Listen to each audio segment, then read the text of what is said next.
हरे कृष्णा। श्रावण मास के साथ अनेक पर्व और त्योहारों का भी आगमन हो जाता है और उसमें से एक पर्व है नाग पंचमी का पर्व।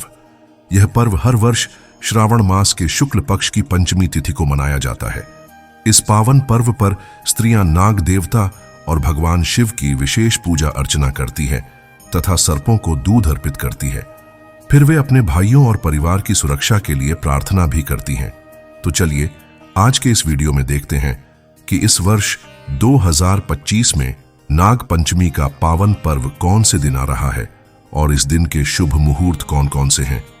आइए आज का वीडियो आरंभ करते हैं। वैदिक पंचांग के अनुसार इस बार नाग पंचमी का पर्व आ रहा है 29 जुलाई 2025 मंगलवार के दिन।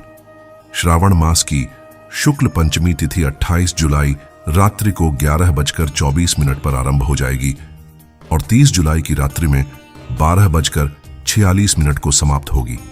इसलिए उदय तिथि के अनुसार हम नाग पंचमी का पर्व 29 जुलाई 2025 मंगलवार को ही मनाएंगे।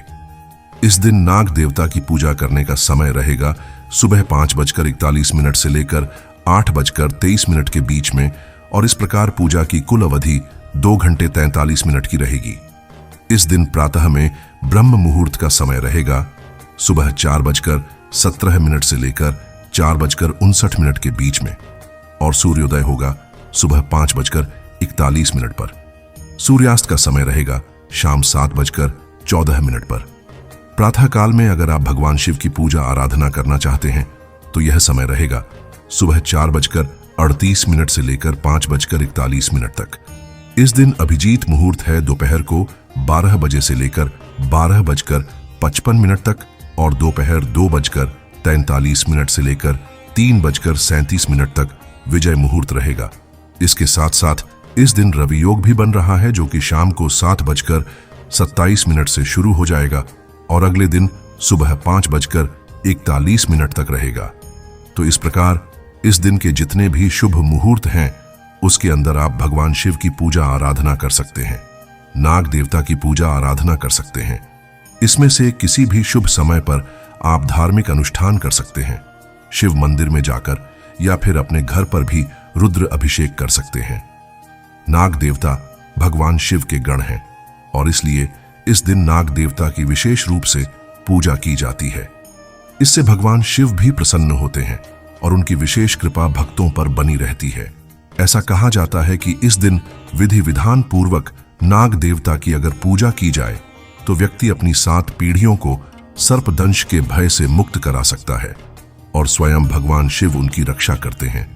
चलिए अब देखते हैं कि नाग पंचमी का पर्व कैसे मनाया जाता है। सामान्य रूप से इस दिन नाग पंचमी का व्रत रखा जाता है।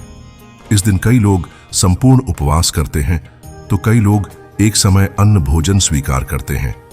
इस व्रत का पालन करने के लिए सुबह जल्दी उठकर ब्रह्म मुहूर्त में अपने नित्य कर्म पूर्ण करते हैं और फिर भगवान की दैनिक सेवा पूजा करने के बाद पूजा के निर्धारित समय के अंदर नाग देवता की पूजा की जाती है। पौराणिक परंपरा के अनुसार इस दिन महिलाएं सुबह जल्दी उठकर स्नान करके स्वच्छ होकर अपने रसोई घर की दीवार पर या फिर पूजा के घर के पास सर्प का चित्र बनाती है। रुई की माला और कुमकुम, अक्षत, पुष्प इत्यादि से उनकी पूजा करती है और फिर घी, बाजरे का आटा या गुड़ से बनी हुई भोग अर्पित करती है। इसके साथ ही पास के शिव मंदिर में या फिर नाग देवता के मंदिर में जाकर पूजन भी करती हैं और अपनी क्षमता अनुसार दान दक्षिणा देती हैं। कई लोग अगर उनके घर में नाग देवता के विग्रह होते हैं तो उनका पंचामृत से अभिषेक भी करवाते हैं और इस अभिषेक में दूध, दही, घी, मधु और शर्करा का प्रयोग किया जाता है। उसके बाद उन्हें चंदन, पुष्प, सुगंधित द्रव्य अर्पित किए जाते हैं और इस प्रकार वस्त्र, सौभाग्य सूत्र, चंदन, हरिद्राचूर्ण, कुमकुम, सिंदूर, बेलपत्र, आभूषण और पुष्पमाला अर्पित करने के बाद उन्हें नैवेद्य, रथु के अनुसार फल, तांबूल इत्यादि अर्पित करते हैं और फिर उनकी आरती और स्तुति की जाती है।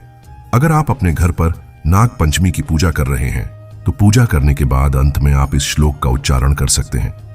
सर्वे नागा प्रियंता में ये चित्त पृथ्वी तले, ये छेली मरीच, ये अंतरे संस्थित, ये नदीशु महानागा, ये सरस्वती गामिन, ये चवापी तगेशु तेयेशु सर्वेशु नमः।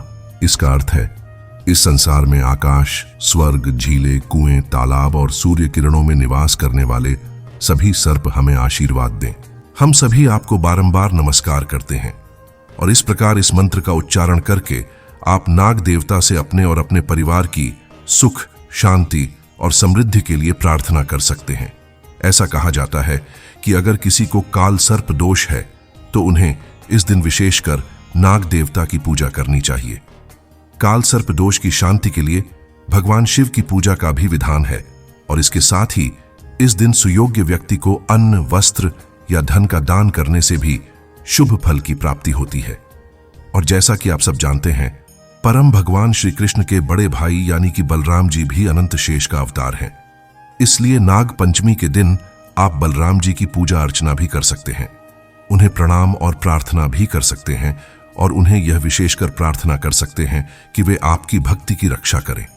और अगर आप भगवान शिव की भक्ति प्राप्त करना चाहते हैं तो इस दिन आप विशेषकर वासुकी नाग से प्रार्थना कर सकते हैं, क्योंकि वे भी भगवान शिव के पार्षद हैं।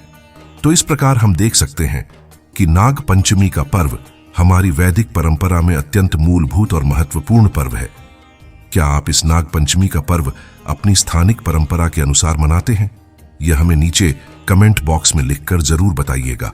और ऐसे ही प्रमाणभूत सुंदर कथाओं और व्रतों के विषय में प्रामाणिक जानकारी प्राप्त करने के लिए आपके अपने चैनल बी सनातनी पर बार बार आते रहिएगा। हरे कृष्णा।